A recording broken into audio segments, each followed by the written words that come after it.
On va commencer par le bilan des actions et puis un peu les projets ou ce qu'on va pouvoir initier au cours de l'année 2024. Toute question, vous n'hésitez pas, vous levez la main, vous prenez la parole. Il y a des micros au fond que l'équipe peut vous passer. Il ne restez pas avec des questions non répondues. Donc on va parler de la campagne de labellisation, on va parler des événements de la filière, on va parler du diagnostic et on va parler recherche.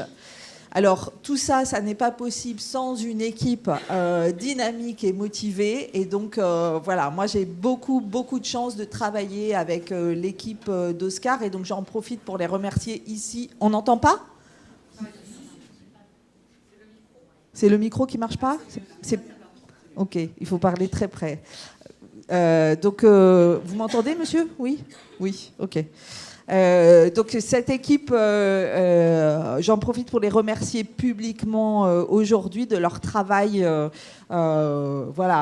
vraiment très assidu et sur différents fronts, ce qu'on a parfois, quand on est un peu à l'extérieur, du mal à percevoir.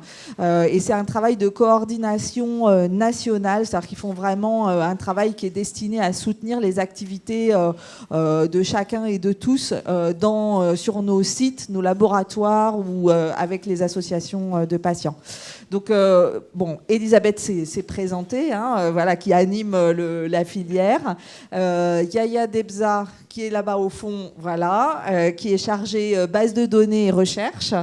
Barbara Girer, qui est là, voilà, qui est conseillère en génétique pour la filière. Nathalie Gourmelon, qui est là. Nathalie, tu peux te lever pour que tout le monde te voit. Voilà, Nathalie est chargée parcours de soins et formation. Et Christelle Mose, Christelle qui est à l'accueil, que vous avez tous rencontré quand vous avez pris votre étiquette. Voilà. Donc tout ça, c'est du soutien pour l'animation et vraiment faire avancer les groupes de travail. Donc je remercie également très chaleureusement les membres des groupes de travail qui s'investissent et donc parce qu'il y a une vraie dynamique. Donc il y a le groupe de travail 1, parcours de soins, le groupe de travail 2, outils diagnostiques, le groupe de travail 3, recherche et Europe, le groupe de travail 4, registre histoire naturelle et le GT5, observatoire des traitements. Nous avons évoqué hier, c'était... Voilà, nous avons évoqué hier en copie l'idée de faire un petit groupe de travail supplémentaire. Je suis désolée pour la démultiplication, mais sur la formation, c'est-à-dire parce qu'on a vraiment des objectifs de formation en particulier à destination de la médecine libérale, que ce soit les médecins généralistes ou les pédiatres. Et donc là, on a besoin d'un peu de discussion et de concertation entre nous pour savoir qu'est-ce qu'on va faire et dans quel ordre, qu'est-ce qu'on va prioriser. Donc je vous invite à ceux qui souhaitent, qui aiment la formation et la pédagogie, à vous porter volontaire pour ce groupe. Alors, un petit point sur la campagne de labellisation.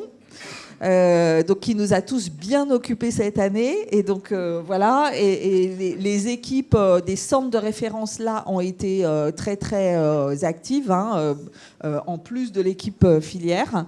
Donc vous voyez qu'on a maintenant donc on est passé de 2 réseaux à 4 réseaux identifiés et donc c'est une demande qu'on avait faite pour vraiment donner de la visibilité aux différents réseaux et aux activités spécifiques de la filière.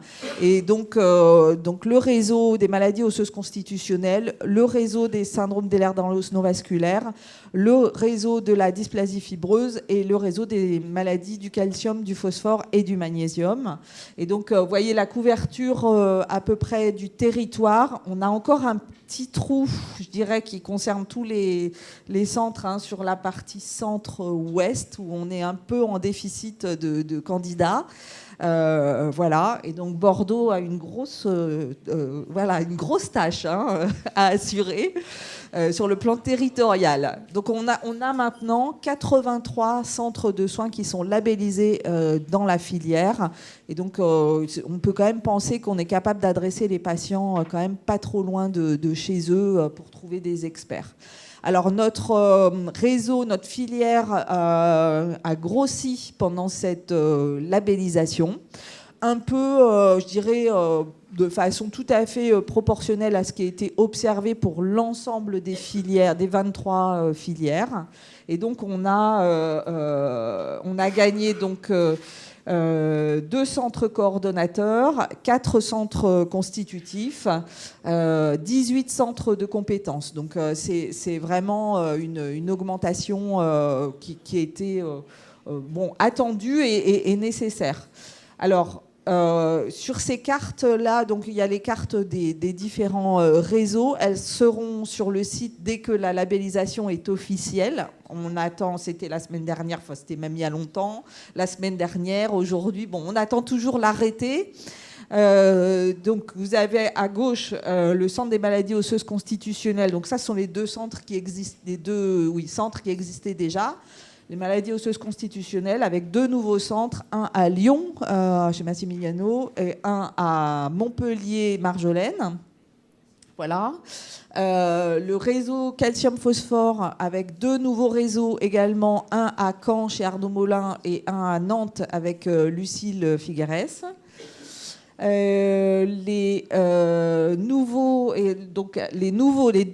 réseaux labellisés et identifiés. À gauche, le centre de la dysplasie fibreuse, avec un nouveau centre à Paris. Donc c'est Thomas Funk-Bratano qui est ici, j'ai vu. Et à Lyon, c'était celui qui existait déjà. Parce qu'il est coordonnateur, c'est pour ça que tu l'as indiqué en nouveau. Exactement. Et donc, effectivement, un nouveau centre coordonnateur pour les syndromes d'Ehlers-Danlos à Garches. Voilà. Petite question sur la labellisation. Tout le monde, ça va ? Ça va. Ok. Bon, on est là. De toute façon, Elisabeth et puis les centres de référence sont très très au courant de toutes ces questions sur la labellisation. S'il y a un problème, il ne faut pas hésiter à nous dire. Les nouveaux centres labellisés constitutifs seront financés à partir de 2024 et tout le monde est là en train de travailler sur son pyramide pour continuer à être financé. Et donc l'équipe filière, les équipes centres de référence et les plateformes d'expertise sont, en particulier pour les rapports d'activité pyramide, sont vraiment là pour vous aider. Il faut s'appuyer sur eux. Alors, sur les activités, les événements de la filière, donc il y a plusieurs types d'événements qui sont organisés avec des récurrences, chacun avec sa propre récurrence. Donc, vous connaissez déjà bien les rencontres. Alors, il y a les rencontres d'Oscar qui sont les rencontres avec les associations de patients. Donc, la prochaine, donc ça, c'est un événement qui est annuel. Un peu plus même, parce qu'en web, il y a eu le Covid. Ok. C'était loin, le Covid.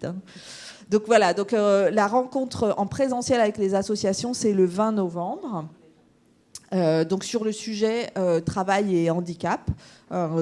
Comment on s'insère avec une maladie rare dans son milieu de travail. Les limites, les avantages, etc. On a les webinaires. Donc tout ça, vous trouvez sur le site et il faut s'inscrire à la newsletter parce que comme ça, vous recevez bien les rappels. Les webinaires qui sont les rendez-vous de la recherche qui ont lieu une fois tous les... Ça dépend, on ne fait pas les mois où il y a... Ça dépend des vacances scolaires, etc. 5 à 6 par an.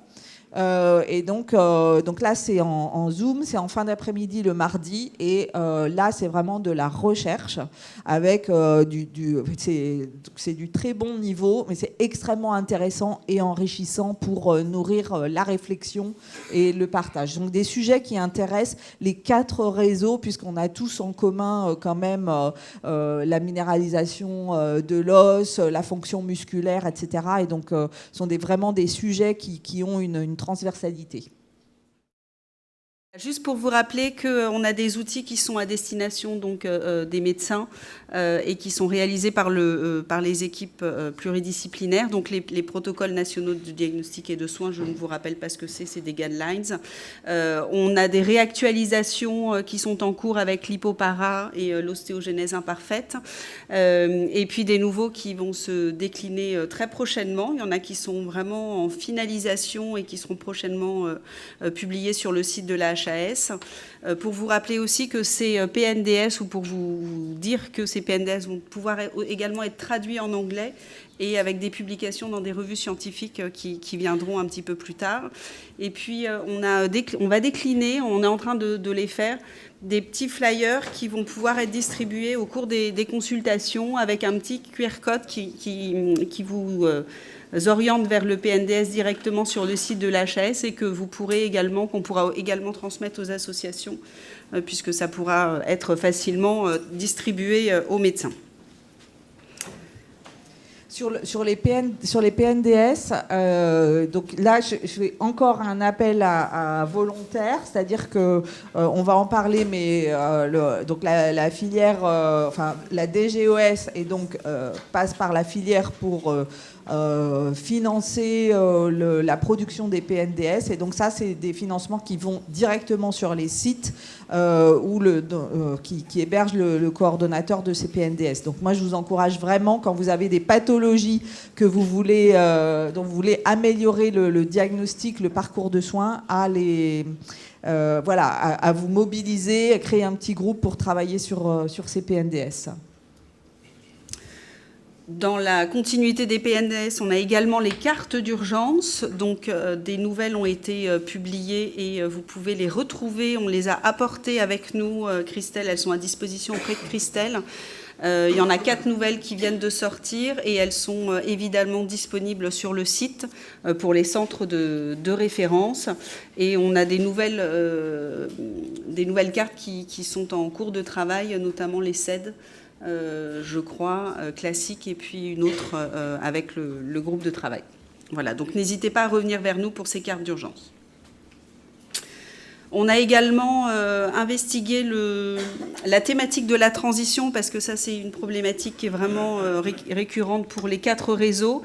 On a créé donc une fiche de recommandation qui est consultable sur notre site internet et qui est à destination des professionnels. On est en train de faire la même déclinaison de cette fiche à destination des patients pour un petit peu leur expliquer ce passage, ce transfert, ce passage, cette transition. Et puis, on réalise avec Nathalie, surtout avec un groupe de travail avec la filière déficience et Andy Rare, une déclinaison pour une fiche en facile à lire et à comprendre, parce que ça concerne quelques-uns de nos patients et on trouvait intéressant de pouvoir leur donner aussi accès à cet outil. On a également, du coup, Agnès l'a évoqué tout à l'heure, des actions au niveau de la formation. Donc, en 2024-2025, bien évidemment, toute cette déclinaison auprès des médecins de ville. Mais la nouveauté de cette année, c'est le lancement de 2 nouveaux diplômes interuniversitaires pour le réseau CAP et le réseau CED. Je ne sais pas si tu veux ajouter... Oui, donc ça, ce sont des initiatives. Donc là, du coup, il y a déjà un DU qui existait pour les maladies osseuses constitutionnelles depuis longtemps et qui marche très bien et qui a, je crois, vraiment bien soutenu le développement du réseau et la professionnalisation du réseau. Donc, c'est pour ça qu'il y a eu quand même ces initiatives de développer des réseaux. Ça fait partie de nos missions de participer de former les professionnels de santé au sens large du terme, pas uniquement les médecins, à ces pathologies rares, et d'avoir de vrais experts partout sur le territoire. Donc à la fois c'est une action de formation et en même temps ça devient presque même un prérequis ensuite pour les personnes qui souhaitent participer, créer un centre de compétences ou un centre constitutif. Donc c'est vraiment une formation très importante. On a discuté hier comment le réseau de dysplasie fibreuse aussi allait pouvoir développer des actions de formation spécifiques. Donc il y aura aussi une offre dans le cadre de ce réseau. Je rappelle que la filière filière donc non seulement aide pour les DU, mais finance également des personnes qui souhaitent s'inscrire à ces DU. Si vous avez des jeunes en formation, la filière peut aider jusqu'à une certaine hauteur, bien sûr, à financer des personnes qui souhaitent s'inscrire et participer au DU. Et on continue notre partenariat avec la chaîne de podcast Rare à l'écoute. Si vous n'avez pas encore testé cette chaîne, je vous invite à la découvrir, avec des pathologies qui sont déjà en ligne et qui ont déjà été présentées ici. Et la semaine prochaine, le 14 novembre, normalement sortira le premier podcast. Alors ça se décline en 5 épisodes. Et le premier épisode sera sur l'hypoparathyroïdie. Ça a été un travail de longue haleine, mais on y est arrivé, voilà, enfin. Et puis la chondroplasie, la dysplasie fibreuse des os arriveront en avril 2024 et fin 2024 pour la dysplasie fibreuse. Non, attends, t'as été trop vite. J'ai été trop vite. Voilà. Avec Barbara, donc, qui vous a été présentée, qui est conseillère en génétique, on a réalisé cette année une vidéo qui est à destination des patients pour bien préparer sa consultation en génétique, parce que ça peut être parfois un petit peu angoissant et anxiogène peut-être. Dans tous les cas, c'est pour expliquer tout le déroulement de cette consultation, et c'est un travail qui a été fait en collaboration avec la filière Handira et les 2 plateformes d'expertise maladies rares de Paris-Saclay et de Paris-Centre. Elle a été diffusée à beaucoup de services de génétique, à tout le réseau des conseillers en génétique, aux 23 filières, puisque l'idée, c'était vraiment de faire une vidéo qui soit la plus générique possible et que tout le monde puisse se retrouver dans cette vidéo. Elle n'est vraiment pas fichée Oscar ni Handira. Et elle sera, j'ai reçu la traduction en anglais, donc elle va être déclinée en anglais et peut-être après dans d'autres langues. Et elles sont évidemment sous-titrées. Donc elles sont libres de droit. Vous pouvez parfaitement les partager dans vos consultations si vous voulez, dans les salles d'attente. Voilà, vous revenez vers moi, il n'y a pas de souci, je vous la transmets. Et je vous ai mis le lien vers c'est sur notre chaîne YouTube, vous pouvez la télécharger sans problème. On passe maintenant à un autre sujet qui est très important pour la filière, qui sont les programmes en ETP, en éducation thérapeutique du patient. On a cette année donc poursuivi un appel à projet d'ETP dans le cadre de la filière Oscar, et on avait reçu donc 9 candidatures, et on a attribué du coup 6 appels à projets ont été retenus. Voilà, donc vous pouvez donc les découvrir avec la chondroplasie qui est en collaboration sur Toulouse et Montpellier avec le professeur Thomas Edouard, l'amélioration de la qualité de vie pour les syndromes Ehlers-Danlos. Donc ça, c'est comment dire, il y a 2 programmes qui sont nouveaux, et là c'est un complément de modules. Mon quotidien hyper pour le docteur Donsgoff à Toulouse, qui est également un complément de module. Préudu-CED sur Lyon, en complément de module. Et puis l'ETP, donc un premier programme en ETP pour les dysplasies fibreuses sur Lyon. Et des mots pour soulager des maux sur l'hypoparathyroïdie à Nantes avec le docteur Figueres. Donc on pourra du coup rediscuter bien évidemment d'un prochain appel à projet, puisque la DGOS nous a fait la joie de renouveler cette enveloppe budgétaire qui sera couplée entre ETP et PNDS, et on verra ensuite avec la filière comment on redédie comment on relance un appel à projet en 2025, ça sera très prochain. 2024, pardon, ce sera très prochainement, oui, en janvier, je pense. En 2024, effectivement, donc on va relancer début 2024 un appel à projet PNDS. Qui sera suivi un peu plus tard de l'année de l'appel à projet pour les futurs ETP ou compléments d'ETP. L'enveloppe globale qui nous est allouée par la DGOS est de 75 000 €. Donc il y a un travail qui est fait de soumission à un appel à projet, de revue et de sélection des projets qui sont voilà, en fonction de leur qualité, leur pertinence, etc.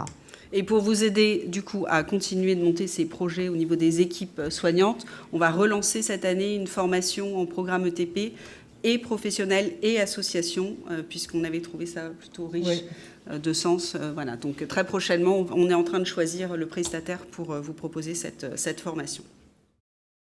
Là, je vais vous présenter un ETP qu'on a réalisé sur la conception a pris plusieurs années, vous allez voir, surtout avec l'aide de Anna Barrosi et moi comme coordinatrice médicale, mais avec de nombreux intervenants, de nombreux collègues qui nous ont aidés à monter cet ETP. Alors, je ne vais pas revenir sur le XLH. Je pense que donc l'XLH, juste en 2 mots, c'est une maladie métabolique héréditaire qui va donner de nombreux signes osseux et extra-osseux dans l'enfance et chez l'adulte et qui nécessite une prise en charge multidisciplinaire avec de nombreux intervenants, que ce soit des endocrinologues, des néphrologues, des rhumatologues adultes, des orthopédistes, des neurochirurgiens. Donc c'est une pathologie qui nécessite vraiment une cohésion des équipes et une interaction entre différents intervenants. Donc je reviens. Je n'ai pas la même chose là et là. Mais bon, c'est pas grave. Donc, le programme, en 2 mots, c'est un programme d'ETP qui a les mêmes objectifs que la plupart des programmes d'ETP, c'est-à-dire de donner des connaissances aux patients afin qu'ils puissent mieux comprendre sa prise en charge, afin qu'il soit plus adhérent à son suivi, afin qu'il soit plus adhérent de son traitement, avec un but d'améliorer sa prise en charge et sa qualité de vie. Donc c'est un ETP qui paraît très lourd parce qu'il y a 15 modules, mais vous allez voir, c'est sous forme d'un serious game, donc on peut prescrire au début un certain nombre de modules et après, dans une deuxième étape, prescrire d'autres modules. Il y a des modules qui sont adaptés avec un langage destiné aux enfants et les mêmes modules avec un langage destiné aux adultes. Donc c'est à partir de 10, 11, 12 ans qu'on peut adhérer à cet ETP.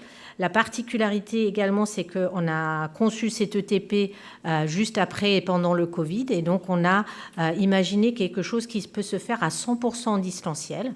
Des avantages, des inconvénients. L'avantage, c'est qu'en effet, chacun peut faire cet ETP à son temps, à minuit s'il le veut. Il peut se connecter sur la plateforme, faire un petit module, ensuite ne rien faire pendant 2 jours, se reconnecter dans l'après-midi. Donc, c'est vraiment assez souple dans l'organisation des familles et des patients.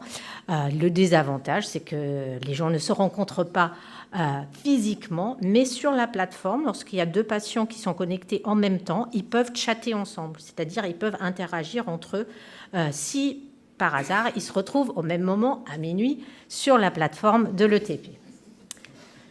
Donc, c'était une longue histoire qui a duré très longtemps. Et donc, je ne vois pas parce que je n'ai pas les mêmes diapositives. Donc, on a déposé le dossier en 2019. Après, il y a eu différentes étapes pour choisir déjà comment on voulait le concevoir. Une fois qu'on a décidé que ça serait un IETP, il fallait mettre en concurrence différentes sociétés qui connaissaient le IETP pour nous aider à construire ce serious game. Et une fois qu'on a choisi le prestataire, il y a eu une série de réunions, tout ça en distanciel, où il y avait Anna et moi, associés par exemple à Karine Briot qui faisait la partie rhumato, Violaine Smail Faugeron qui faisait la partie dentaire, professeur Dirocco à Lyon qui faisait la partie neurochirurgicale. On se bloquait des horaires de 2 heures en visio avec l'expert, moi et Anna, pour essayer de vulgariser un peu, et les concepteurs du Serious Game. Ensuite, ils nous rendaient des scripts pour qu'on relise les scripts et qu'on les corrige. Et une fois qu'on a corrigé les scripts, eux, ils nous préparaient des vidéos, des quiz, des jeux en rapport avec le sujet en question. Et donc, enfin, on a commencé à inclure des patients. Actuellement, on a 12 patients qui ont reçu leur code d'accès, qui peuvent accéder. Juste un mot sur le BEP. Le BEP est réalisé pour l'instant par une de nos BEP. J'ai dit quoi? Oui. Bilan éducatif partagé, est réalisé par une de nos infirmières d'éducation thérapeutique, également en visio. Donc, les personnes n'ont pas besoin de se déplacer. Et il y a actuellement une quinzaine d'intéressés en attente pour faire le BEP, pour accéder à la plateforme.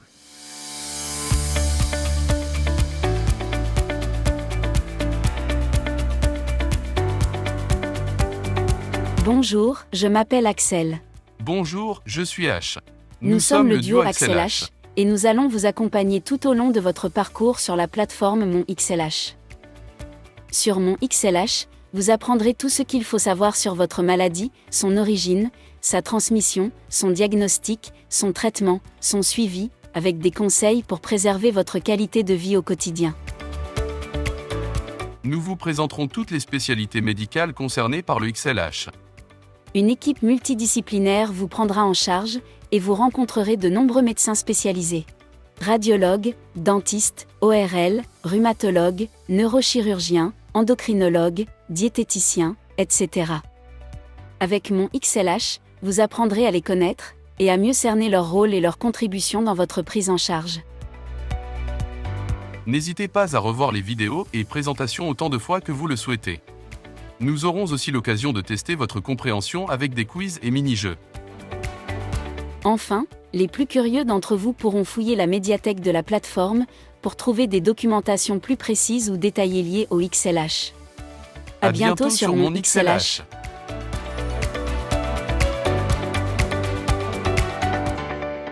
Donc ça, c'est pour vous donner un peu l'esprit du projet. Et donc, en effet, il y a la bibliothèque qui est très intéressante parce que tous les podcasts que les uns les autres, ils ont fait, avec votre accord, on le met dans la bibliothèque. Et donc, sur la même plateforme, le patient, il a accès à plusieurs informations d'origine différente. Voilà. Et donc, si vous voulez vraiment voir comment ça se passe, on fera ça à la pause sur mon ordinateur. Voilà. Et l'autre point, c'est qu'il y a déjà eu une idée de possiblement dupliquer ce type d'approche dans une autre pathologie. Donc ça, c'est tout à fait faisable, parce qu'en fait, une partie du travail est quand même déjà faite. Et il y a des modules qui sont vraiment communs à tout le monde. Comment se laver les dents, les apports, voilà, la supplémentation en vitamine D. Enfin, on peut imaginer plein de choses qui sont vraiment partageables sans même les refaire du tout. Donc voilà, donc ça, si vous avez des idées pour le prochain appel à projet ETP, ça fait vraiment partie de ça. Merci Ania. Je suis Thomas Edouard, donc du centre CAP et MOC de Toulouse, et là je vais vous présenter les clés diagnostiques. Ah oui, pardon. Donc les clés diagnostiques. Donc c'est un nouvel outil. Ok, super. Comme ça, je me pousse. Donc, c'est un nouvel outil qui a été développé récemment que je vais vous présenter. En gros, cet outil, c'est parti d'un questionnaire d'évaluation des besoins des patients concernant l'errance diagnostique. Et il s'inspire beaucoup. Alors, en pédiatrie, on a beaucoup ça. On a les pas à pas en pédiatrie. Et ça reprend un petit peu ça, mais avec un côté aussi interactif et progressif. Donc, je vais vous montrer après. L'objectif, c'est de cibler un signe clinique, donc qui peut être un signe fréquent dans la population générale, mais qui peut être le mode d'entrée dans une maladie rare. À partir de ce signe clinique, c'est de guider la prise en charge en soins primaires. Donc ces outils sont surtout destinés aux soins primaires, c'est-à-dire médecins généralistes, enfin pour nous, et pédiatres pour les pédiatres. Donc guider la prise en charge, donc vers des explorations invasives, et savoir quand il faut orienter vers les centres de référence. Alors, c'est un outil qui a été développé par la filière FAI2R, donc en mars 2020. Aujourd'hui, il y a 6 clés publiées. Donc là, c'est la première qu'on a mis en place dans le cadre de la filière Oscar. Et il y a toutes les filières qui sont impliquées. Donc ça, je vais vous montrer ce qu'on a fait, mais en gros, on identifie donc un signe clinique. Donc là, je vais vous montrer juste après. Donc je vais vous montrer. Donc nous, on est parti du signe fracture. Donc il y a eu un groupe de travail. Et ce qui est intéressant dans ce travail, c'est que ça a associé à la fois les pédiatres et les médecins d'adultes. Donc sur la partie pédiatrique, c'était Agnès Linglard et moi-même, et sur la partie adulte, Eugénie Koumakis et Karine Brio. Donc c'est vraiment quelque chose de transversal. Donc il y a un premier travail qui est fait, et ensuite ce qui s'est relu par un groupe d'autres experts, et notamment aussi des médecins généralistes et des pédiatres pour qui cet outil est dédié. Le principe, donc il y a quand même une trame qui a été mise en place par la filière FAI2R avec des codes couleurs. Donc il y a des rouges, pour ça concerne les signes cliniques. Les L, enfin le bleu foncé, c'est pour lier les éléments entre eux. E, c'est pour éliminer. Et S, c'est pour finalement le diagnostic. Mais je vais vous montrer un exemple. Donc nous, on est parti du thème fracture. Donc puisque finalement, et ce qui était intéressant aussi dans cette histoire, c'est que ça liait les deux centres, à la fois CAP et à la fois les centres maladies osseuses constitutionnelles avec l'ostéogenèse imparfaite. Donc je peux vous faire rapidement le déroulé. Donc là, on est encore, il y a encore une phase de relecture. Donc c'est pas tout à fait la version finale. Mais l'idée, c'est que lorsqu'il y a une fracture, donc chez un enfant, donc ça c'est le médecin généraliste ou le pédiatre ou le médecin d'adulte qui voit un patient avec une fracture, c'est d'évoquer les signes évocateurs de fracture pathologique. Donc bien sûr, absence de traumatisme ou des fractures significatives comme les vertèbres. Si c'est juste une fracture après un traumatisme important, donc là, il n'y a pas de bilan systématique. La lumière, elle est là ou pas? Je ne sais plus. Non, tant pis. Donc, si c'est une fracture non pathologique, donc ça, on s'assure d'apport en calcium et vitamine D suffisant. Si une fracture pathologique, en fait, on a décliné ça en fonction de l'âge des différents âges. Et c'est là où la collaboration entre pédiatres et médecins adultes a été intéressante. Donc, pour la côté enfant, on a différencié les enfants avant l'âge d'acquisition de la marche et après l'apparition de la marche. Et chez les adultes, on a différencié les fractures pathologiques chez l'homme, chez la femme avant la ménopause et chez la femme après la ménopause. Chez l'enfant, donc sur la première partie, chez l'enfant avant l'acquisition de la marche, donc on a bien insisté sur la maltraitance. Donc ça permet aux médecins de voir donc fracture pathologique chez l'enfant avant l'acquisition de la marche, rechercher les différents signes cliniques évocateurs de maltraitance et les diagnostics différentiels, mais beaucoup moins fréquents, que sont les fragilités osseuses acquises, par exemple une prématurité, un petit poids de naissance, ou les fragilités osseuses constitutionnelles.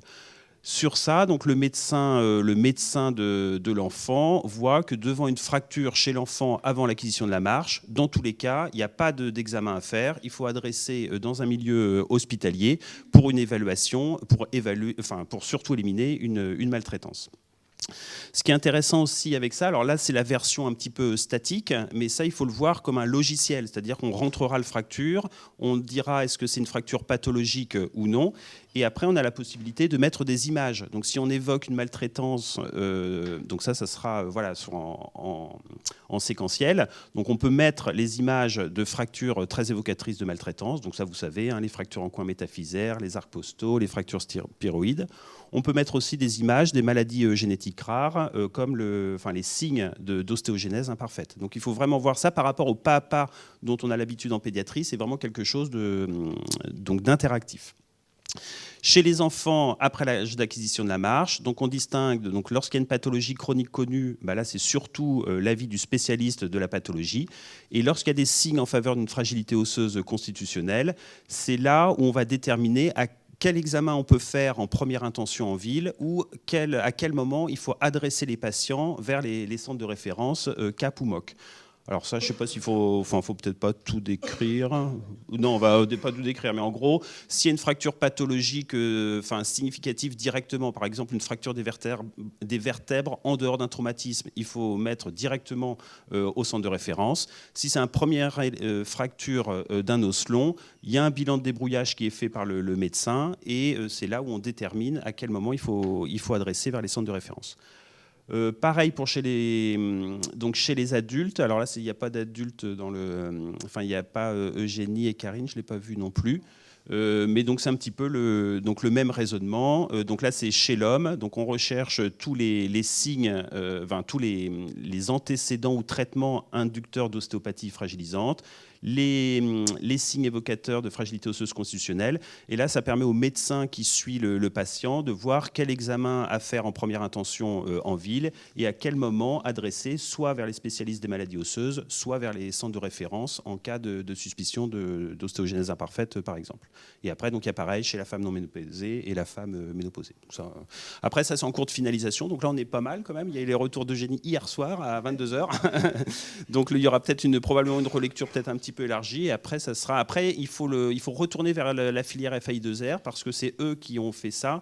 Et donc après, il y a toute la mise en forme du côté interactif accessible sur Internet. Donc c'est vraiment un super outil. Nous, on s'est régalé de faire ça en fait, parce qu'on part de quelque chose de très simple et c'est vraiment très pratique pour le médecin généraliste et enfin le médecin du patient.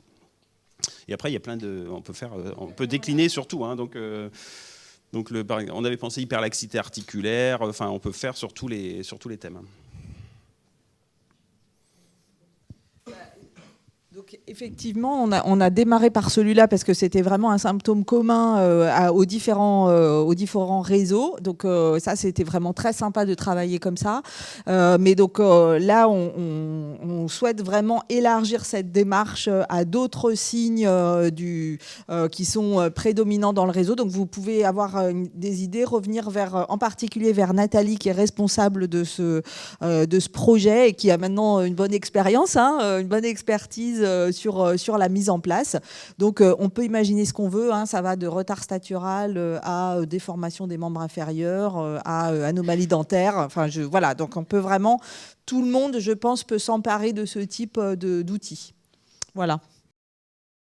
La question principale ici est d'améliorer le parcours de soins dans cette maladie rare qu'est l'hypoparathyroïdie, mais vous allez voir que c'est assez commun à d'autres maladies rares. Donc j'ai essayé en fait de synthétiser ce qu'était un parcours de soins pour des patients qui souffrent d'une hypoparathyroïdie chronique. Et en fait, c'est assez compliqué puisqu'il y a plusieurs causes possibles dans cette maladie. Une des causes principales qui en fait... Alors, je ne sais pas si on a... Non, on n'a pas de curseur, c'est là. Non, vous ne voyez pas mon curseur non plus.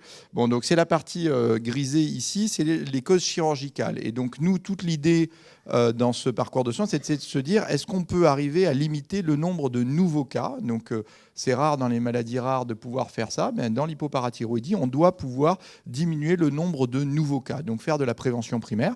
Mais aussi, on se rend compte que le diagnostic en fait est assez compliqué parce que même quand on a une forme chirurgicale ou quand on a une forme congénitale, eh bien le diagnostic peut être très long. Et on a dans le registre français, dans EpiHypo, des latences diagnostiques de plusieurs décennies, ça va jusqu'à 40 ans de latence diagnostique pour avoir son premier diagnostic positif de la maladie. Donc, comment on peut améliorer ce diagnostic-là ? Et puis, en fait, une fois qu'on a le diagnostic positif, l'histoire n'est pas terminée parce qu'il faut avoir le bon traitement, les bons diagnostics des complications et la bonne prévention des complications qu'il va y avoir derrière. Et puis, voilà. Donc, c'est très, très long et c'est semé d'embûches et il y a énormément d'acteurs qui vont intervenir. Mais ça, je ne vous l'apprends pas. Il y a des pédiatres, il y a des médecins adultes, il y a des généticiens, il y a des biochimistes, il y a des radiologues, il y a des dentistes.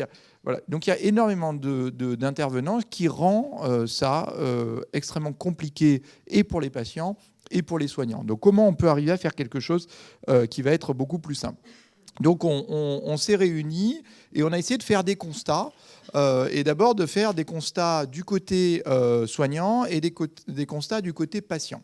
Et donc, bon, je ne vais pas rentrer dans tous les détails qui sont ici, mais en gros, il y a plein de freins à la prise en charge, il y a plein de freins dans ce parcours de soins, et comment on arrive à lever tous ces freins et à faire en sorte que ça soit beaucoup plus fluide pour tout le monde et beaucoup moins consommateur de temps et d'énergie. Donc, vous avez vu le constat qu'on a fait en bas, on peut et on doit faire mieux. Et le on peut, en fait, il est aussi possible parce qu'il y a des nouvelles possibilités depuis 2018. Le plan de financement de la sécurité sociale prévoit dans son article 51 de faire ce qu'on appelle des expérimentations de nouveaux parcours de soins. C'est-à-dire qu'au lieu de se dire qu'on va décortiquer toutes les étapes les unes derrière les autres en disant ça c'est une activité, ça c'est remboursé, ça c'est pas remboursé, on va prévoir en fait tout le soin dans sa globalité en se disant on va financer quelque chose de plus global, une sorte de forfait qui viendrait en fait d'une question de terrain, qui serait issue des soignants et des patients, qui proposerait de façon combinée quelque chose qui serait un peu plus rationnel que juste décortiquer à la biologie, l'imagerie, la consultation, mais d'avoir quelque chose vraiment de combiné. Et on peut mettre à l'intérieur des soins qui habituellement ne sont pas pris en charge, des choses qui peuvent améliorer en fait la prise en charge globale et qui sont d'habitude pas facturables à la sécurité sociale.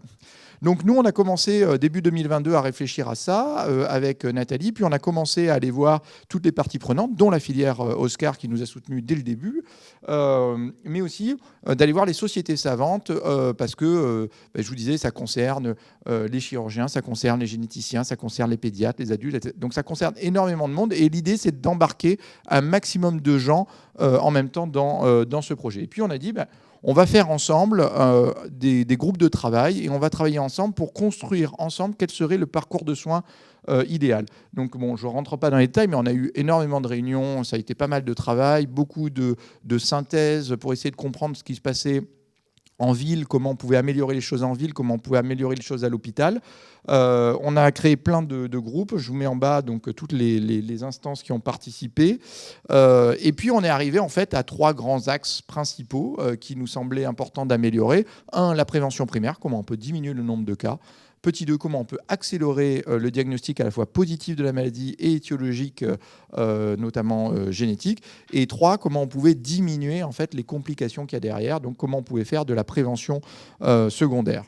On ne part pas de rien parce que quand même la filière elle est déjà pas mal organisée, pas mal structurée. Il y a des centres de compétences, centres de référence, il y a pas mal d'outils qui existent, il y a des outils de RCP en ligne, il y a des outils diagnostiques, il y a des fiches, il y a tout un tas de choses qui ont déjà été créées, qui sont déjà en place. Mais comment on peut arriver à fédérer tout ça, à l'intégrer dans un parcours qui soit le plus optimum possible et comment on peut encore l'améliorer.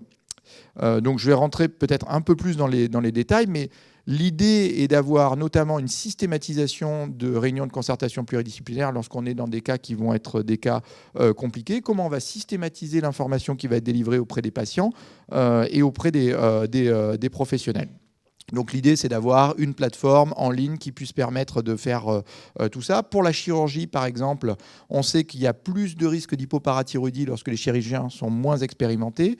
L'idée n'est pas d'aller dérouter tous les patients, parce que ça représente des milliers et des dizaines de milliers de patients, vers les quelques médecins expérimentés, mais l'idée, c'est d'avoir des outils qui peuvent permettre de faire notamment de la co-chirurgie et de financer en fait les chirurgiens pour, à distance, faire augmenter la compétence de tous les chirurgiens dans leur globalité. Comment on peut avoir un annuaire aussi de quels sont les gens qui sont les plus ou moins expérimentés dans le domaine, et tout ça dans la plus grande transparence pour aider les patients à aller vers les professionnels les plus aguerris.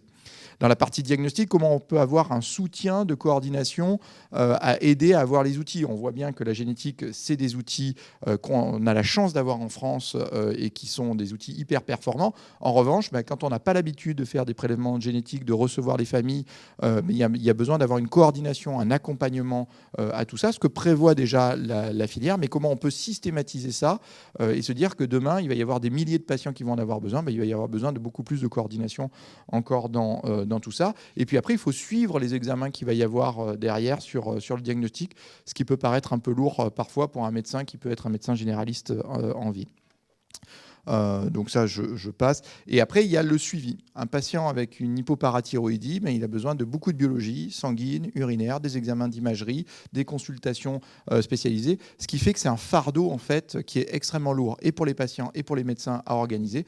Comment on peut avoir des outils de coordination un peu plus centralisés pour être en support justement et des patients et des professionnels pour dire en fait toute cette partie organisationnelle on va vous l'enlever pour que ça ne soit pas un fardeau pour vous et qu'en fait on puisse vous accompagner dans tout ça.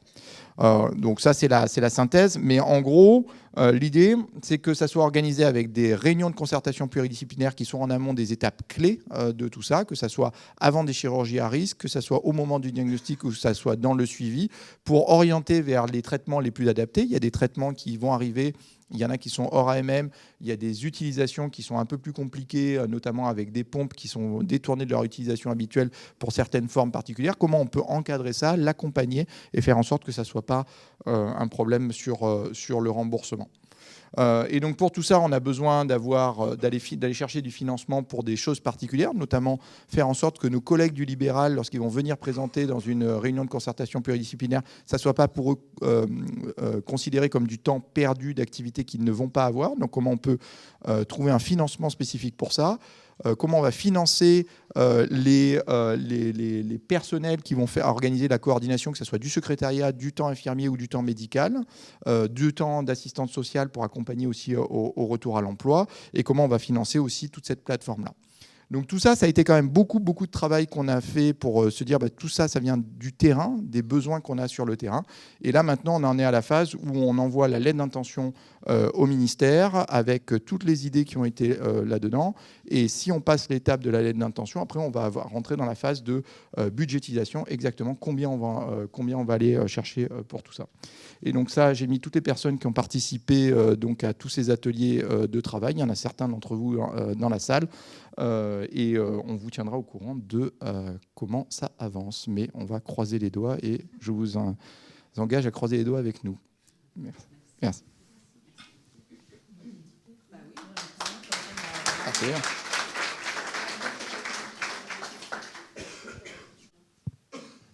Dans le cadre de cet article 51, est-ce qu'il y a eu beaucoup de projets maladies rares? Parce que j'essaye de trouver la liste dans le cadre de travaux qui vont venir, oui. Parce que ça nous paraît une solution quand même pour les maladies rares. Alors, c'est une très bonne... Nous, on est parti là... J'ai une deuxième question, c'est-à-dire qu'au final aussi, comme c'est toujours c'est un peu du pilote. C'est comment... parce que la CNAM, ce qu'elle veut, c'est mesurer finalement l'économie collective faite grâce à ces investissements. Et est-ce que vous avez les mesures de départ en disant, voilà, ça, si on ne le fait pas, ça coûte tant, si on le fait, on gagne tant? Parce que c'est quand même un peu le dogme de la CNAM. Effectivement, merci. C'est un sujet, alors je ne pouvais pas tout traiter, mais effectivement, le sujet de la CNAM dans l'article 51, c'est comment on fait des parcours de soins plus efficients, c'est-à-dire en gros, comment on économise de l'argent. On va en dépenser spécifiquement pour certains postes, mais pour économiser globalement de l'argent. L'idée dans l'hypoparathyroïdie, c'est précisément que la plupart des patients vont quand même globalement bien. Il y a une partie des patients qui va franchement mal et qui arrive aux urgences, qui est hospitalisé, qui a besoin de traitements lourds. Et en fait, on arrive dans des complications qui sont, que ce soit de la lithiase, que ce soit des calcifications autres, que ce soit des tétanies ou des convulsions, qui en fait vont être un peu plus lourdes. Donc comment on va diminuer les passages aux urgences, comment on va diminuer les hospitalisations en ayant une prise en charge un peu plus adaptée. Ça va être globalement le marqueur. Cela dit, ce n'est pas nous qui décidons du marqueur. C'est la discussion dans l'analyse médico-économique qui va être faite dans l'étape d'après. Mais nous, tous les acteurs qui ont été autour de la table, on a tous été d'accord pour dire que ça serait probablement l'indicateur important. Pour répondre à votre première question qui est sur est-ce qu'il y a d'autres maladies rares sur le sujet, eh bien non. Et c'est pour ça qu'on a il y en a un, ça y est. Il n'y en avait pas quand... D'accord. Ouais. Ouais. Qui est Proxicare, avec Véronique Lacam qui travaille sur le sujet, et justement, elle ne pouvait pas répondre, et on pensait qu'il n'avait pas, justement. Ouais. Et qu'on ne s'est pas emparé de cet article, qui peut être... Exactement, on ne s'est pas emparé de cet article qui a plutôt concerné, Nathalie a de l'expérience dans l'obésité, par exemple, le parcours de chirurgie bariatrique, donc qui était vraiment destiné à des populations plus larges, mais qui, en fait, quand on réfléchit et quand on regarde, on peut tout à fait adapter. Ça dépend de la question qui est posée pour votre propre parcours. Je sais qu'il y a un autre article 51 qui est en cours, qui est quasiment au même stade que les nous, discussions dans qu'on une avait autre mardi, filière. justement, dans des réunions de travail. Mais il y en a très peu. Voilà, et il y a des discussions en cours, justement, sur la manière dont... Et ce qui est intéressant, c'est qu'il y a une phase pilote, je ne me trompe pas. Et on réévalue. En fait, l'idée est vraiment de trouver après un modèle. Il y a une première phase de quelques années, je crois qu'on peut aller jusqu'à 5 ans, c'est ça, jusqu'à 5 ans. On réévalue, et si au bout de l'évaluation, on trouve une amélioration, ça peut passer après dans le droit commun. Et c'est le passage en droit commun. Et après, en droit commun, ça veut dire qu'après, tout le monde, à partir du moment où il y aura une hypoparathyroïdie, bim, ça passera sur tel type de forfait en fonction des conditions qui auront été décidées. Ouais. Et les maladies rares sont quand même des modèles qui poussent aussi le système vers le haut. Oui. Et là, l'hypopara, c'est très intéressant parce qu'on est à l'interface presque avec la maladie fréquente. On voit bien comment l'expertise de la maladie rare peut vraiment améliorer une prise en charge finalement presque plus large. Donc ça, c'est... Voilà. Donc Nathalie passe beaucoup de temps, mais c'est le rôle de la filière et sur des idées vraiment de parcours spécifiques qui ont comme ça des impacts assez larges. C'est vraiment... on voit que les conséquences sont sur le long terme, c'est un très beau modèle. Mireille ? Une question naïve, mais c'est une réponse à appel à projet ou si on a une idée, on leur soumet et ça peut ça peut démarrer. Tu peux avoir une idée. En fait, nous, on est partis, de l'idée au départ, et on a commencé à les contacter avec Nathalie, mais non, ils prennent au fil de l'eau. En fait, il n'y a pas d'appel à projet spécifique, ça peut être vraiment au fil de l'eau. Mais il faut savoir qu'à l'heure actuelle, il y a eu le mois dernier une annonce du ministère pour dire qu'il commençait à être noyé par les demandes. Et que justement le système commençait à être un peu saturé. Donc là, nous, on a un peu une urgence. On veut essayer de déposer très rapidement pour justement rentrer dans les tuyaux rapidement, parce qu'on sent qu'ils vont probablement annoncer qu'il va y avoir Ils vont, à mon avis, mettre un frein, parce qu'il y a eu beaucoup de demandes, notamment des maladies fréquentes. Mais dans les maladies rares, on peut, à mon avis, encore tirer notre épingle du jeu, quoi. Et là, on va déposer la lettre d'intention au courant décembre, mais après, il y a tout un travail pour affiner le cahier des charges, notamment au niveau financier, avec des réunions avec la CNAM et tout ça. Donc, on n'a pas fini. C'est encore... Non, il y a encore du travail. Bonjour à tous, je suis Lara Georges, je suis chargée de mission au Centre de référence des syndromes des lèvres dans l'os non vasculaire du Dr Bénistan qui est parmi nous aujourd'hui. Et je vais vous présenter un projet sur lequel on travaille depuis quelques mois et qui est encore en cours, qui sont des fiches pour la prise en charge des syndromes des lèvres dans l'os chez les patientes qui ont un désir de grossesse ou qui sont enceintes. Donc, ces outils de fiches de recommandation sont un outil qui est à visée nationale. Donc, comme je vous l'ai dit, ce sont des recommandations qui vont être faites pour la prise en charge des patientes ayant un syndrome des lèvres dans l'os dans leur démarche de grossesse. Et cela a été réalisé par, évidemment, des spécialistes et basé sur les recommandations du PNDS. Donc, à la base, ce projet, c'est un projet qui est issu d'une collaboration avec des médecins du CHU de Lille, puisque ce sont eux qui sont à l'origine de ce projet.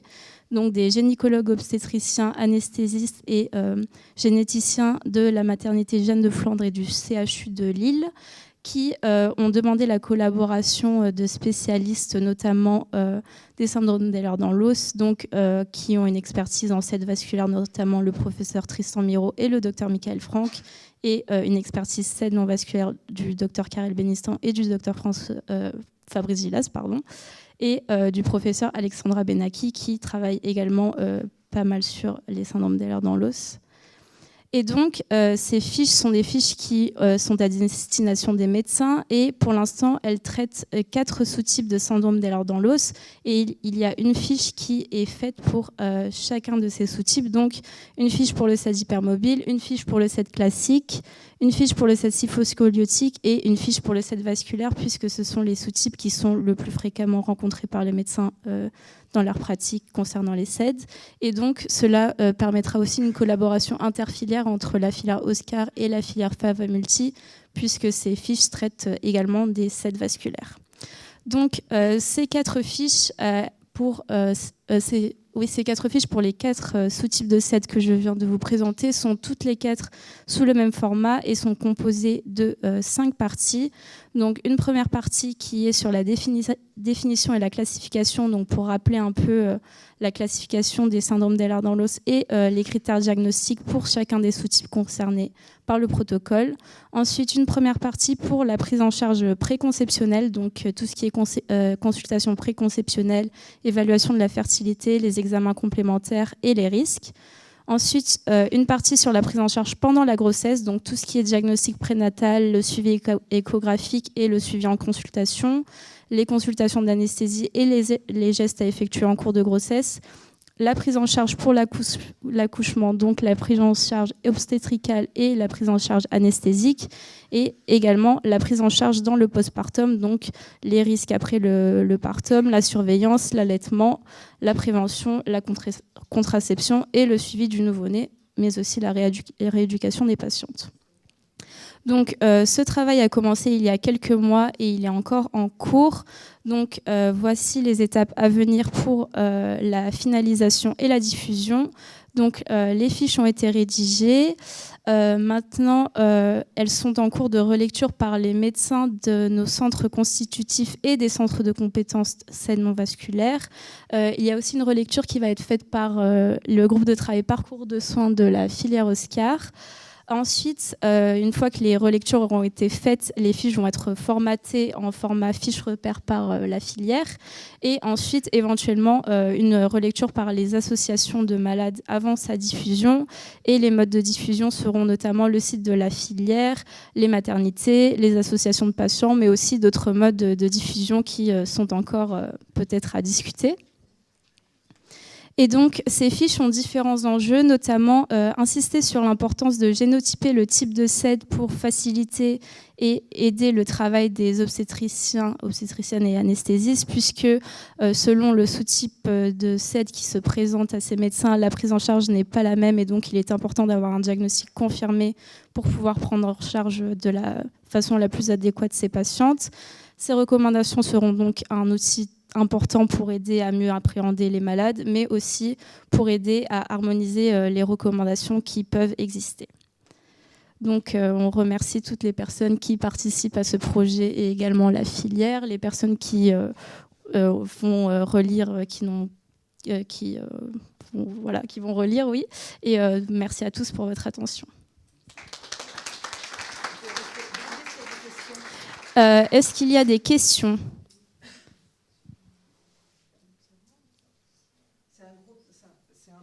C'est un très gros travail, hein. Oui, hein. Un travail de concertation qui est très important, hein. Bravo, on a une question là-bas, madame.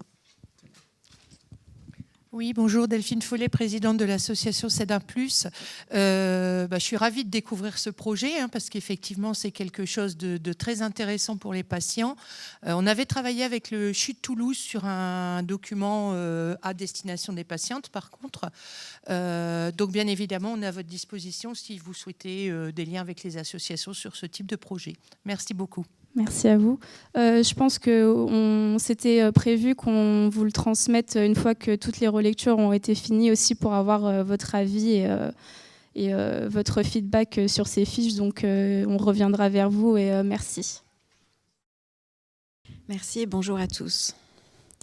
Alors, pour reprendre un peu les bases, le dépistage, le diagnostic néonatal, il vise à détecter à la naissance des pathologies rares qui sont souvent génétiques dans le but de mettre en œuvre, avant l'apparition des symptômes et donc de la maladie, des mesures appropriées afin d'éviter ou d'éliminer les conséquences négatives de ces maladies sur la santé de l'enfant. Donc ce test, il est fait dans les premiers jours de vie par le test de Guthrie, qu'on appelle aussi le test du buvard, et qui va reposer sur la mesure de concentration de molécules biochimiques dans le sang.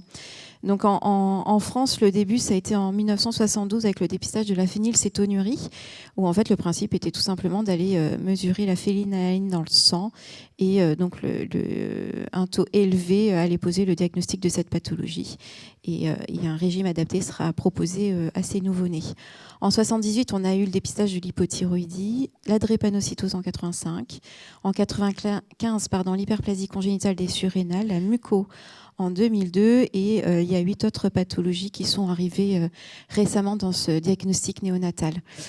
Donc, si on reprend toutes ces pathologies, aujourd'hui en France, on dépiste 13 pathologies à la naissance.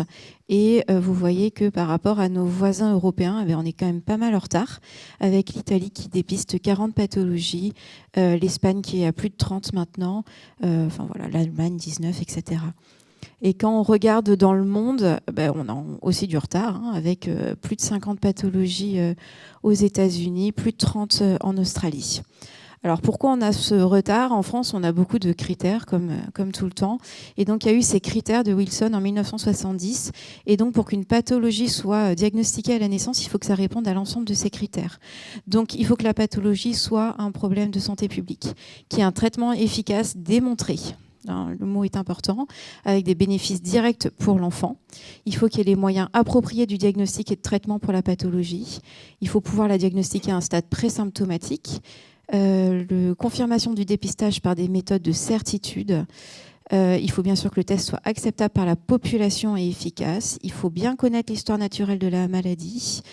Un protocole de traitement bien défini. Il faut avoir mesuré le rapport coût-bénéfice et que celui-ci ne soit pas disproportionné. Et il faut une pérennité de ce programme-là. Donc, ce qui nous a mis un peu en retard. Alors, l'évolution, c'est le dépistage néonatal génétique. Donc vous verrez, depuis 2020-2023, il y a plein de décès partout dans le monde qui visent à dépister des maladies génétiques, donc sans marqueurs biochimiques dans le sang. Et vous voyez à peu près le nombre de gènes et donc de pathologies qui vont être diagnostiquées dans ces différentes études, avec donc aux États-Unis plusieurs études. Vous voyez 898 gènes, 315 gènes, 452 gènes, donc des choses assez nombreuses. Donc toutes ces études-là, je vais vite le passer, mais c'est que des études aujourd'hui d'acceptabilité et de faisabilité. Quelques projets en Europe, au Qatar, en Australie, puis en Chine. Donc en Europe, mais très rapidement, pour vous montrer que c'est bien parti. Donc première étude en Belgique, qui est une étude de génome avec la recherche de 363 gènes. En septembre 2022, ça a été lancé et 6 mois après, ils avaient déjà inclus 1200 nouveau-nés. Un énorme projet financé par l'État en Angleterre pour 100 000 bébés. Étude de faisabilité également pour 200 pathologies. Et ça va débarrer à la fin de 2023. Et il y a Screen for Care, qui est une grosse étude européenne cette fois-ci, qui est en élaboration. Alors, je voulais vous montrer cette étude-là, qui est l'étude chinoise, qui a été déjà publiée. Dépistage néonatal sur quasiment 30 000 nouveau-nés, avec des études biochimiques, mais également du séquençage de 128 pathologies. Et ils montrent que ça marche, puisqu'ils ont réussi à dépister 59 pathologies qui n'étaient pas dépistables par des marqueurs biochimiques. Et donc, ils montrent qu'on améliore la capacité de détecter des pathologies. Alors ça, c'est les résultats bruts, les tableaux de l'étude. Donc, de ce côté là-bas, je ne connais pas ma droite de ma gauche, donc c'est compliqué pour moi, mais vous voyez les pathologies qui auraient pu être dépistées par le test biochimique. Et de ce côté-là, c'est les pathologies génétiques. Donc, on a la alpha-thalassémie, on a de la Duchenne, enfin, vous voyez, on a pas mal de choses. Et ce qui nous intéresse plus ici, c'est, dans cette étude, ils ont quand même dépisté une hypophosphatasie et un XLH. Alors, je me suis intéressée du coup à la liste des gènes, qui est une vraie question, et j'ai repris l'étude Baby Screen Plus, qui est l'étude australienne, et vous voyez un peu les gènes qui sont inclus dans cette étude. Donc, il y a 500 pathologies diagnostiquées. Et vous voyez, donc pour CAP, on a l'hypophosphatasie, CASR, qu'est-ce qu'on a d'autre? On a GNAS, STX16, on a le FEX, VDR. Et côté MOC, on a tout ce qui est ostéogenèse imparfaite, le Stickler, la chondroplasie, la mucopolyse, voilà, cartilagère, on a plein de choses, l'ostéopétrose. Donc voilà ce que j'ai pu récupérer. Alors, où est-ce qu'on en est en France ? En France, en 2022, il y a une étude qui a été lancée qui s'appelle DEPISMA, qui est une étude pilote pour le dépistage néonatal dans l'amyotrophie spinale. Donc, sachant que cette pathologie, elle est déjà diagnostiquée dans plus de 60% des pays européens. Donc, c'est une maladie génétique qui est autosomique récessive due à des mutations sur le gène SMN1. Vous voyez que ça concerne 1 sur 7000 naissances. Elle est donc la cause des mutations donne des pertes de motoneurones avec pour conséquence la paralysie progressive jusqu'à l'atteinte respiratoire des enfants. Il y a 4 types de pathologies, de gravité de la pathologie qui va être en fonction du nombre d'expression du gène paralogue SMN2 et dans la forme la plus sévère qui est le type 1 qui représente 60% des cas, il y a 80% de décès à 1 an et demi. Donc aujourd'hui, il y a 3 traitements de thérapie génique qui sont déjà donnés à ces patients et qui peuvent être donnés à des stades présymptomatiques. Donc je vous ai mis les trois traitements là et qui justifiaient de dépister en néonatal ces patients-là pour commencer les traitements.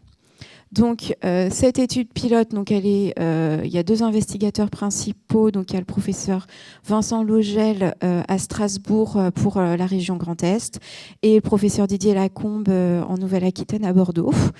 L'objectif, c'était de montrer la faisabilité de ce dépistage néonatal génétique, de définir les méthodes de dépistage du prélèvement jusqu'au traitement des enfants et de montrer qu'on était capable de le faire et que ça pouvait ouvrir la voie vers d'autres pathologies pathologies génétiques. À RAR 2023, dans ce début d'année scolaire, le professeur Lacombe a montré les premiers résultats. Donc, il y a 81 maternités qui ont adhéré au programme dans ces deux régions-là. Il y avait à l'époque quasiment 26 000 bébés qui avaient été séquencés et ils avaient diagnostiqué 2 cas. Et depuis RAR 2023, il y a eu 2 cas de plus, des petites jumelles, qui ont pu avoir les traitements à 18 jours de vie. Donc, il montre les premiers résultats, c'est que ça fonctionne, hein, c'est faisable, il y a une bonne exhaustivité de la recherche, l'incidence de la pathologie est conforme à ce qu'on attendait, et voilà, il commence les discussions pour que ça puisse être intégré au diagnostic néonatal. Un autre gros travail qui est dirigé par le docteur Laurence Fèvre, c'est Périgénomède. Là, en fait, on va parler de dépistage néonatal génomique, puisque l'idée, c'est de proposer le génome en néonatal. Donc, c'est une étude qui commence, qui est organisée en groupe de travail avec un premier groupe sur la liste des maladies et donc la liste des gènes. Et je pense que c'est important qu'Oscar participe à ces discussions. Un groupe de travail sur l'information des couples et un groupe de travail sur les enjeux éthiques, légaux et psychosociaux. Alors ça, c'est juste pour vous montrer le programme. Donc on en est vraiment à la phase initiale avec tout ce qui est agrément, comité d'éthique, etc. Les premières inclusions sont attendues pour 2025 et on espère avoir des résultats vers 2027. Donc en conclusion, il y a des avancées majeures dans le diagnostic néonatal pour le dépistage des pathologies sans marqueurs biochimiques dans le sang. Vous avez vu que ça a commencé récemment, que c'est que des études pour le moment de faisabilité. Le dépistage néonatal, c'est une action prioritaire du plan national maladie RAR 4 et je pense que SCAR doit absolument participer aux discussions. Ce dépistage néonatal, il est important puisqu'il va permettre de prévenir la détérioration des patients par des conduites à tenir ou des traitements avant l'apparition des symptômes. Ça va permettre d'améliorer la qualité de vie des patients, mais également de proposer du dépistage familial pour les risques de récurrence sur les maladies autosomiques récessives ou liées à l'X. Et puis, ça va diminuer l'errance diagnostique, ce qui était une action prioritaire du PNMR 3. La problématique, jusque-là, on avait du retard, hein, comme vous l'avez vu sur la première étape du diagnostic néonatal. On a pris le départ, mais il ne faut pas qu'on soit limité et en retard après. Surtout qu'il faut que l'ensemble des citoyens européens puissent bénéficier des mêmes soins. Alors justement, comment accéder aux soins, comment accéder à l'information? Et la question que je laisse ouverte, c'est est-ce qu'il y aurait une place du conseiller en génétique du coup dans ce diagnostic néonatal et l'information aux patients. Voilà, je vous remercie.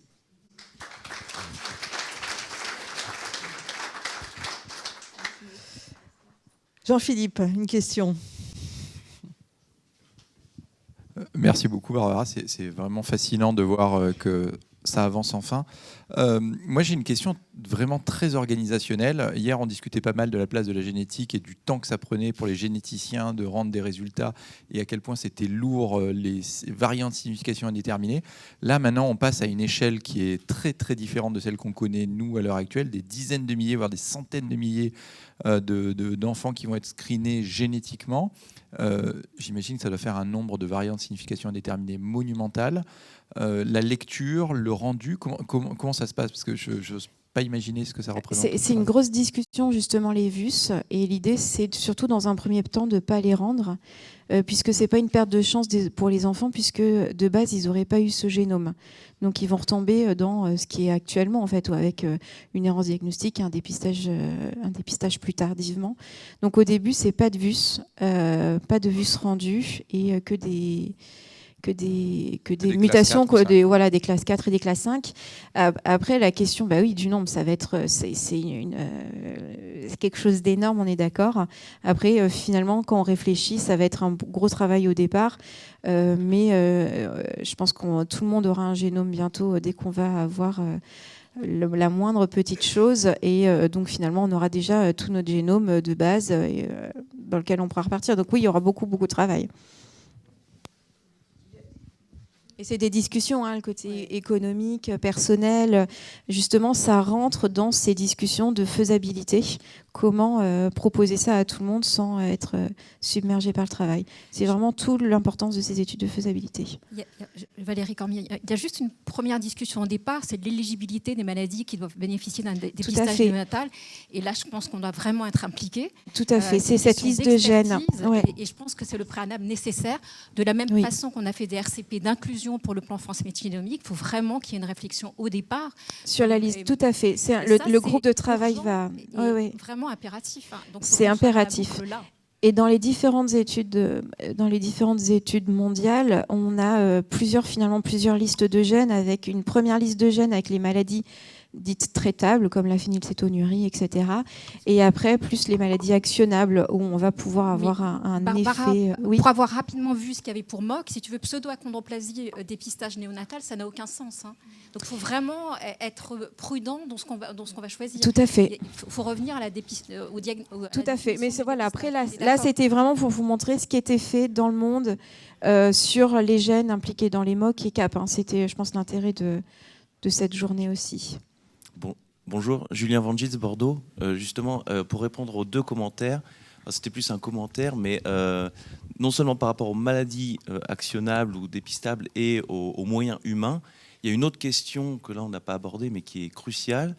C'est ce que disait Laurence Fèvre, parce qu'on a fait une réunion en Difocus, justement, entre le projet d'Episma et Périgénomède. C'est qu'actuellement, le Guthrie, c'est à peu près moins de 10 €, je crois, j'ai plus le chiffre exact, par patient. D'Episma, c'est à peu près 17 € par centre. Et ce que présentait Laurence Fèvre, c'est qu'elle estimait que c'était environ 300 € pour le génome. En tout cas, c'était le projet. Et c'est déjà plus cher à l'heure actuelle. Donc 300, il y a 700 000 naissances par an en France. C'est pas du tout, à l'heure actuelle, possible, envisageable d'un point de vue déjà humain et de l'équipement des différents centres, mais aussi financier. Et ça dépasse le strict cadre de nos groupes de travail et du PNMR 4. Alors, financier, ça se discute aussi. Enfin, c'est des choses qu'on n'a pas en main, mais l'errance diagnostique, elle coûte de l'argent en examen, en consultation médicale. Donc, je ne vois même pas comment on peut doser ce côté financier, en fait. C'est trop difficile. C'est difficile, mais l'autre aspect aussi, c'est par rapport aux gènes actionnables et tout ça, ça nous dépasse à nous parce qu'il y a des enjeux sociétaux et politiques qui nous dépassent, on en discutait, par rapport à l'acceptation aussi de la population, de manière générale, sur le dépistage de ces pathologies en néonatal par rapport à tout ce qu'on peut faire en prénatal. C'est un enjeu qui nous dépasse aussi et qui mérite d'être... C'est un enjeu qui ne nous dépasse pas, c'est un enjeu dont on doit s'emparer, nous, parce que l'idée jusqu'à présent du dépistage néonatal était très conservatrice. Et il faut vraiment... On voit que ça commence à bouger, on commence à arriver à faire des choses, mais même dans c'est un groupe, comment s'appelle le groupe qui est au ministère, enfin bon, c'est un groupe de référents au ministère, même on sent même là qu'il y a une réticence. Les critères de Wilson, on ne peut pas s'accrocher aux critères de Wilson aujourd'hui. Et donc, en fait, il faut vraiment qu'on change notre façon de parler, de penser par rapport au dépistage. Moi, je peux entendre que ça prenne du temps, mais on doit vraiment en discuter à l'intérieur de chacun des réseaux parce qu'on doit se positionner, en fait. Hein. Et comme disait Barbara, il y a ce point-là qu'on ne met pas assez en avant, qui est non seulement il y a le temps de l'errance diagnostique, mais il n'y a pas que ça. Hein. Il y a aussi le fait quand on diagnostique une maladie plus tard, il y a plus de complications, il y a plus de charges de la maladie. Et donc ça, voilà. Et la discussion, elle est également directement liée au diagnostic anténatal. Absolument. Donc il faut vraiment que, là encore, on soit partie prenante de ces discussions du diagnostic anténatal. Tout à fait, tout à fait. Tout à fait, on va bien être présent. Je l'ai déjà dit aux référents de ces deux groupes, mais voilà, donc on va les relancer. Il y a aussi la récurrence. Oui, j'ai pas besoin de. Oui, il faut être en face de la caméra, pardon. La récurrence de la pathologie dans la fratrie, ça coûte aussi de l'argent. Hein, donc, je trouve que le côté coût est vraiment difficile à mesurer. Alors justement, par rapport au coût, finalement, il n'y a jamais eu d'étude réelle du coût de l'errance diagnostique dans les maladies rares. Et dès que des demandes ont été faites, notamment à la Cour des comptes, ça a été refusé. Parce qu'on était rare, donc ils n'imaginaient pas le nombre de malades concernés. Donc on a quand même un problème de départ de mesure, d'économie, qui seraient faites par rapport à tous ces dépistages. On a un problème aussi de structure, puisque ça passe par la HAS, où il y a 2 personnes et demie. Quand on parle de dépistage néonatal, on parle de prévention en pédiatrie, et là, voilà. Et puis aussi, tout le problème de la récurrence familiale, parce que quand on regarde les critères de l'OMS, alors on se cache derrière ces critères pour dire qu'on a moins de maladies, mais c'est le critère de l'OMS, c'est pour tout le monde quand même. Donc voilà. Et dans ces critères-là, c'est le bénéfice individuel. Alors que nous, associations, on demande un bénéfice familial, collectif. Quand une maman a une maladie rare, un enfant avec une maladie rare, en plus avec un pronostic vital, vous le savez, vous les voyez, on n'en a pas... Enfin voilà. On veut arrêter ces drames aussi voilà, dans des maladies qui vont apparaître plus tard, à 3, 4, 5 ans. Donc on a aussi des critères de l'OMS bloquants sur l'intérêt familial.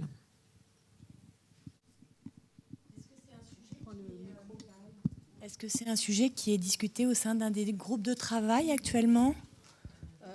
Tu parles du PNMR 4 ?